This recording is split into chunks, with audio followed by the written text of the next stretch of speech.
Cuando el escritor español Miguel Delibes ingresó a la Real Academia en 1975, prefirió dejar hablar a los personajes de sus novelas acerca del progreso y la paradójica condición de miseria que con él se instaló en nuestro mundo, amenazando todo lo viviente.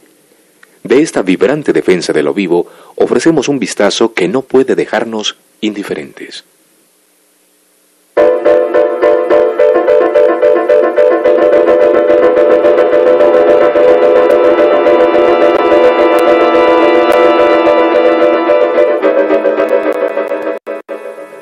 Cuando escribí mi novela El Camino, donde un muchachito, Daniel el Mochuelo, se resiste a abandonar la vida comunitaria de la pequeña villa para integrarse en el rebaño de la gran ciudad, algunos me tacharon de reaccionario.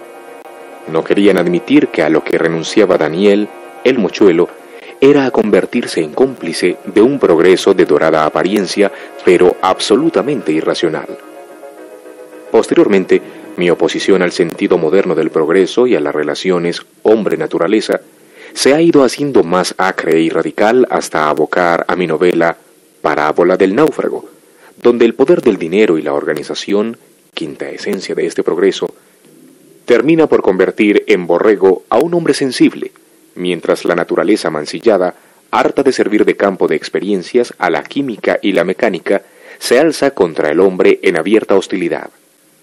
En esta fábula venía a sintetizar mi más honda inquietud actual, inquietud que, humildemente, vengo a compartir con unos centenares, pocos, de naturalistas en el mundo entero. Para algunos de estos hombres, la humanidad no tiene sino una posibilidad de supervivencia, según declararon en el Manifiesto de Roma: frenar su desarrollo y organizar la vida comunitaria sobre bases diferentes a las que hasta hoy han prevalecido. De no hacerlo así, consumaremos el suicidio colectivo en un plazo relativamente breve. Su razonamiento es simple. La industria se nutre de la naturaleza y la envenena, y al propio tiempo propende a desarrollarse en complejos cada vez más amplios, con lo que día llegará en que la naturaleza sea sacrificada a la tecnología. Pero si el hombre precisa de aquella, es obvio que se impone un replanteamiento. Nace así el Manifiesto para la Supervivencia, un programa que, pese a sus ribetes utópicos, es a juicio de los firmantes la única alternativa que le queda al hombre contemporáneo. Según él, el hombre debe retornar a la vida en pequeñas comunidades autoadministradas y autosuficientes. Los países evolucionados se impondrán el desarrollo cero y procurarán que los pueblos atrasados se desarrollen equilibradamente sin incurrir en sus errores de base. Esto no supondría renunciar a la técnica, sino embridarla, someterla a las necesidades del hombre y no imponerla como meta. De esta manera, la actividad industrial no vendría dictada por la sed de poder de un capitalismo de Estado, ni por la codicia veleidosa de una minoría de grandes capitalistas. Sería un servicio al hombre, con lo que automáticamente dejarían de existir países imperialistas y países explotados. Y simultáneamente, se procuraría armonizar naturaleza y técnica de forma que ésta, aprovechando los desperdicios orgánicos, pudiera cerrar el ciclo de producción de una manera racional y ordenada. Tales conquistas y tales frenos, de los cuales apenas se advierten atisbos en los países mejor organizados, imprimirían a la vida del hombre un sentido distinto y alumbrarían una sociedad estable, donde la economía no fuese el eje de nuestros desvelos y se diese preferencia a otros valores específicamente humanos.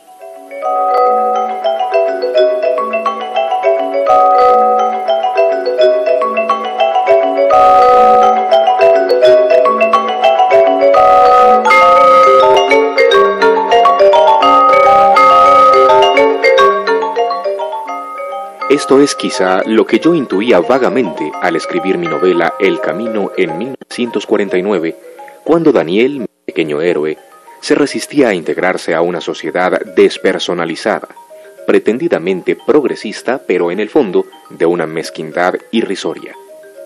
Y esta intuición, cuyos principios auténticamente revolucionarios fueron luego formulados por un plantel respetable de sabios humanistas, es lo que indujo a algunos comentaristas a tachar de reaccionaria mi postura.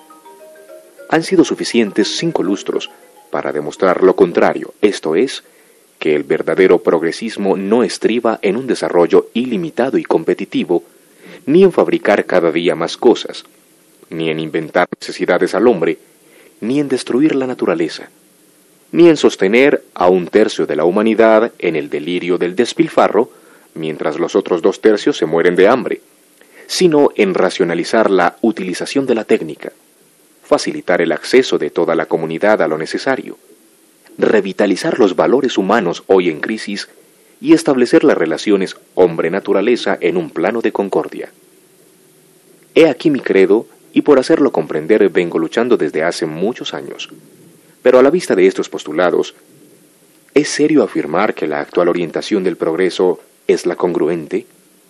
Si progresar, de acuerdo con el diccionario, es hacer adelantamientos en una materia, lo procedente es analizar si estos adelantamientos en una materia implican un retroceso en otras y valorar en qué medida lo que se avanza justifica lo que se sacrifica. El hombre ciertamente ha llegado a la luna, pero en su organización político-social continúa anclado en una ardua disyuntiva: la explotación del hombre por el hombre o la anulación del individuo por el Estado. En este sentido, no hemos avanzado ni un paso. Los esfuerzos inconexos de algunos idealistas, Duhigg, 1968, y Allende, 1973, no han servido prácticamente de nada. A pesar de nuestros avances de todo orden en política, la experimentación constituye un privilegio más de los fuertes. Perfil semejante, aún más negativo, nos ofrece el tan cacareado progreso económico y tecnológico. El hombre, arrullado en su confortabilidad, apenas se preocupa del entorno.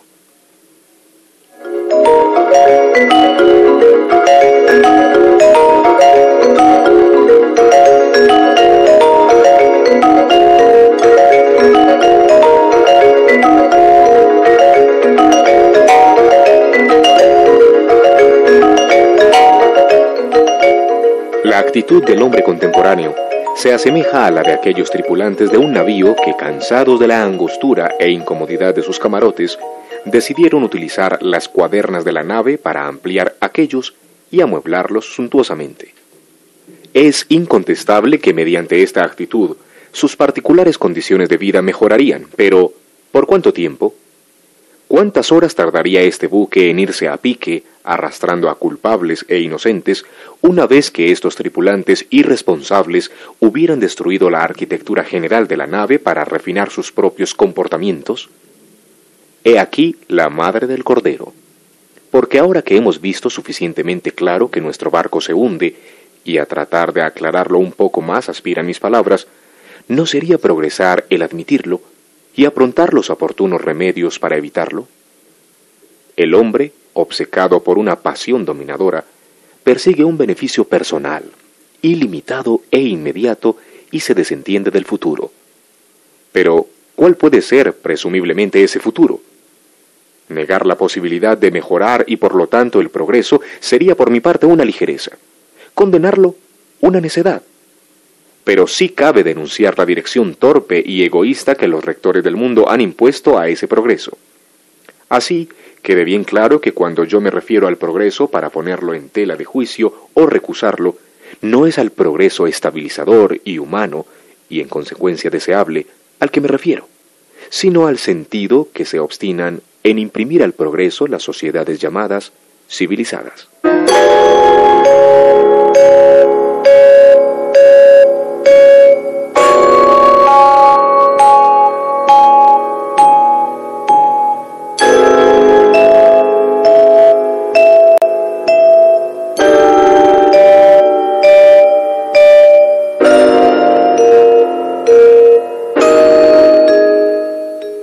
Están escuchando Literatura para Oír. Oración por un mundo que agoniza. Miguel Delibes, España.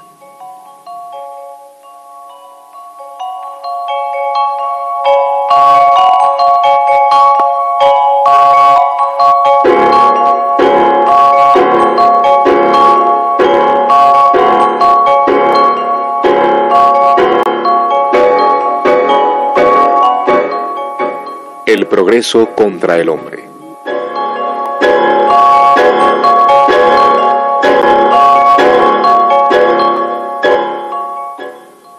Todos estamos acordes en que la ciencia aplicada a la tecnología ha cambiado, o seguramente sería mejor decir, revolucionado la vida moderna. En pocos años se ha demostrado que el ingenio del hombre, como sus necesidades, no tienen límites. El espíritu de invención y el refinamiento de lo inventado arrumban objetos que hace apenas unos años nos parecían insuperables. En la actualidad disponemos de cosas que no ya nuestros abuelos, sino nuestros padres, hace apenas 5 lustros hubieran podido imaginar. El cerebro humano camina muy deprisa en el conocimiento de su entorno. El control de las leyes físicas ha hecho posible un viejo sueño de la humanidad: someter a la naturaleza. No obstante, todo progreso, todo impulso hacia adelante comporta un retroceso, un paso atrás. Lo que en términos cinegéticos, jerga que a mí me es muy cara, llamaríamos el culatazo. Y la física nos dice que este culatazo es tanto mayor cuanto más ambicioso sea el lanzamiento. Esto presupone que tanto la técnica como la química, como muchos remedios de botica, sabemos lo que quitan, pero ignoramos lo que ponen. Siquiera no se nos oculta que en muchas ocasiones, él en vez de aquellas, sus aspectos negativos, se emparejan cuando no superan a los aspectos positivos. Pongamos por caso el DDT. Este descubrimiento alivió, como es sabido, a los soldados de la Segunda Guerra Mundial de la plaga de los parásitos, y una vez firmada la paz, su aplicación en la lucha contra la malaria y otras enfermedades tropicales confirmó su eficacia. La humanidad no ocultó su entusiasmo. Al fin estaba en camino de encontrar la panacea, el remedio para sus males. Bastaron, sin embargo, unos pocos años para descubrir la contrapartida, esto es, los efectos del culatazo. Hoy, incluso los escolares de buena parte del mundo saben que este insecticida, en virtud de un proceso que ya nos resulta familiar, se ha incorporado a los organismos animales sin excluir al hombre, hasta el punto de que análisis de la leche de jóvenes madres, efectuados por biólogos compañeros de mis propios hijos, han demostrado que nuestros lactantes son amamantados, en proporción no desdeñable, con DDT. Los suecos, gente amante de las estadísticas, nos dicen que la leche de algunas madres de aquel país contiene un 70% más de insecticida que el nivel tolerado por la salubridad pública para la leche de vaca. Algo semejante cabría decir de algunas conquistas técnicas encaminadas a satisfacer los viejos anhelos de ubicuidad del hombre: automóviles, aviones, cohetes interplanetarios. Tales invenciones aportan, sin duda, ventajas al dotar al hombre de un tiempo y una capacidad de maniobra impensables en su condición de bípedo. Pero, ¿desconocemos acaso que un aparato supersónico que se desplaza de París a Nueva York consume durante las 6 horas de vuelo una cantidad de oxígeno aproximada a la que, durante el mismo tiempo, necesitarían 25.000 personas para respirar? A la humanidad ya no le sobra el oxígeno, pero es que además, estos reactores desprenden por sus escapes infinidad de partículas que interfieren las radiaciones solares, hasta el punto de que un equipo de naturalistas desplazado durante medio año a una pequeña isla del Pacífico para estudiar el fenómeno, informó en 1970 al Congreso de Londres que en el tiempo que llevaban en funcionamiento estos aviones, la acción del Sol, luminosa y calorífica, había decrecido aproximadamente en un 30%, con lo que, de no adoptarse el oportuno correctivo, no se descartaba la posibilidad de una nueva glaciación.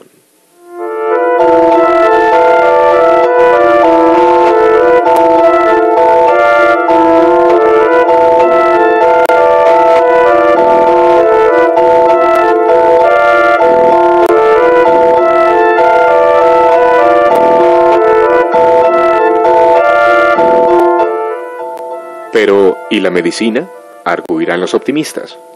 ¿También tiene usted alguna objeción que hacer al desarrollo de la medicina? ¿No se ha doblado, en un breve lapso, el promedio de la vida humana? ¿No nos anuncian cada día los periódicos con grandes titulares nuevos triunfos sobre el dolor y la muerte? Esto es incontestable. He aquí un punto en el que negar el progreso sería negar la evidencia.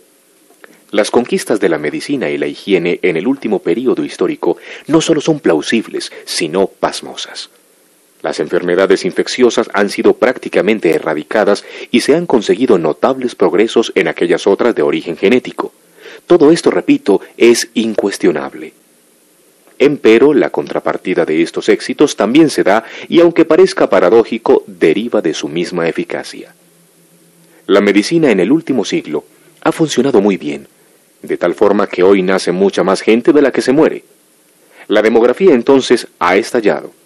Se ha producido una explosión literalmente sensacional. A una población estancada hacia el siglo XVII en 600 o 700 millones, ha sucedido un crecimiento lento pero inexorable hasta conseguir, tras el descubrimiento de los antibióticos, doblarla en los últimos 30 años. Esto supone que, prescindiendo de posibles nuevos avances en este campo y atendiéndonos al ritmo alcanzado, la población mundial se duplicará cada 6 lustros, lo que equivale a decir que los 3.500 millones de personas de 1970 se convertirán en 56.000 antes de finalizar el siglo XXI. Esto es, si no yerro en la cuenta, la población actual más o menos multiplicada por 14.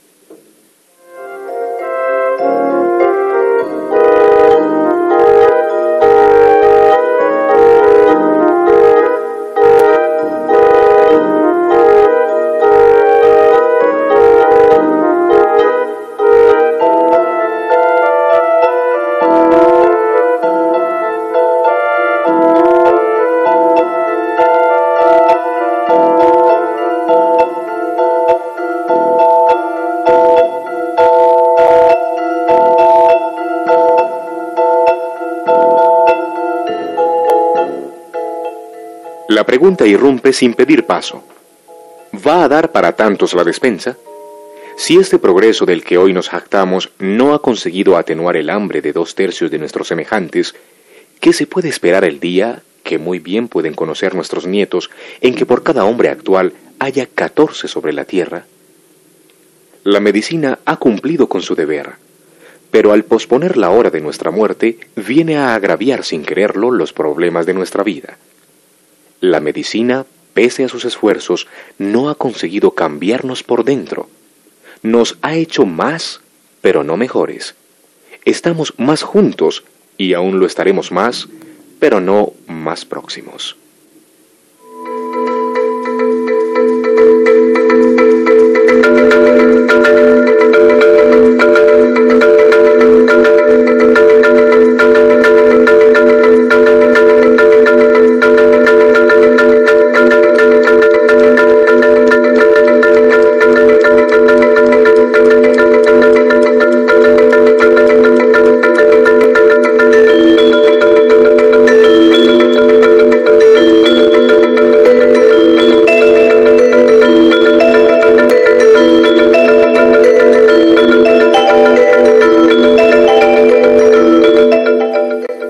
En Literatura para Oír han escuchado Oración por un mundo que agoniza.